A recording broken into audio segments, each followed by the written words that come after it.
নমস্কার বন্ধুরা, এস গার্ডেনের পক্ষ থেকে সকলকে জানাই স্বাগত। আজকে আমি এসেছি আপনাদের সামনে নতুন একটা ভিডিও নিয়ে।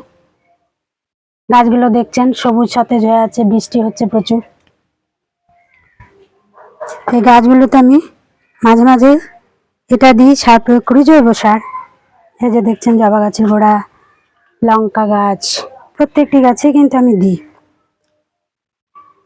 গাছ করা আমার নেশা। গাছ আমি জৈব উপায়ে করি তৈরি। কত গাছ চন্দ্রমল্লিকাগুলো তৈরি করছি, আস্তে আস্তে বড় হবে। এই যে দেখছেন কত গাছ, হলুদ জবা, সবই কিন্তু আমার জৈব উপায়। হ্যাঁ, অ্যারিনিয়াম গাছটা অনেক বড় হয়ে গেছে, টব ভেঙে দিয়েছে, নতুন টবে আবার বসিয়েছি। টব ফাটিয়ে দিয়েছে একদম। এই যে দেখছেন টবটা ফেটে গেছে, অ্যারিনিয়াম গাছের টব ফাটা, এটা চেঞ্জ করে আবার নতুন একটা টবে বসিয়েছি। চন্দ্রমল্লিকা গাছ সুন্দর হচ্ছে, আস্তে আস্তে বড় হবে। আর এই যে দেখছেন এখানে বৃষ্টির জল আমি ভর্তি করছি, বৃষ্টির জল পড়ছে, সেটা আমি ধরে নিচ্ছি বা ছাদে কেটে রেখেছি। গাঁদা গাছ এবার কিন্তু আস্তে আস্তে কুড়িয়ে আসছে, গাঁদা গাছ হয়ে যাবে, সুন্দর ফুল ফুটবে। প্রত্যেকটি গাছ সবুজ সতেজ হয়ে আছে, দেখছেন। তা আমরা দেখব বাসি ভাত কিভাবে গাছে দেওয়া যায়। এই যে দেখছেন বাসি ভাত, এই ভাতটা আমি মিশিয়ে দেব।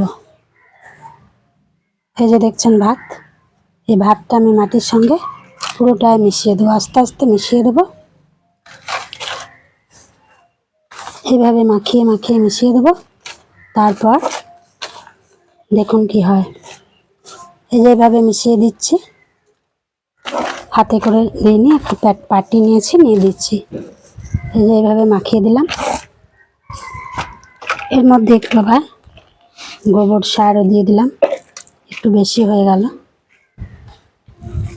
এর মধ্যে একটা গোবর সার দিয়ে দিলাম। তারপর এটাকে আমি কিছুদিন একটা পাত্রের মধ্যে ভরে রেখে দেবো।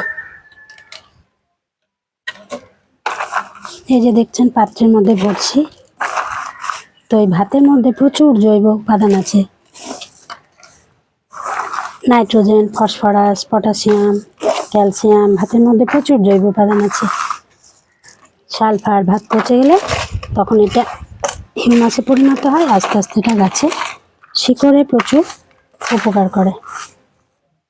এই যে এটা আমি এখানে ভরে রেখে দিলাম। এই যে দেখছেন এটা আমি ভরে রেখে দিচ্ছি, 10-15 দিন ভরা থাকবে।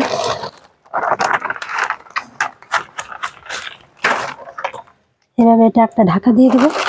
যে এইভাবে ঢাকা দিয়ে দিলাম, এভাবে ঢাকা থাকবে অনেক দিন, এখন 10-15 দিন ঢাকা থাক। তারপর ওটা পচে যাবে, মাটির সঙ্গে মিক্সড হয়ে যাবে, আমি আবারও বার করবো। তারপর তো এই যে দেখছেন আমি এগুলোতে কিন্তু সব ফুল গাছে, ফল গাছে, প্রত্যেকটি গাছে কিন্তু আমি দিয়ে এগুলো ভাত পচার সারটা পুরো জৈব, খুব ভালো হয়। গাছ একদম সবুজ সতেজ হয়ে যায়, গাছের শিকড় ভালো হয়, তাই জন্য এভাবে তৈরি করি।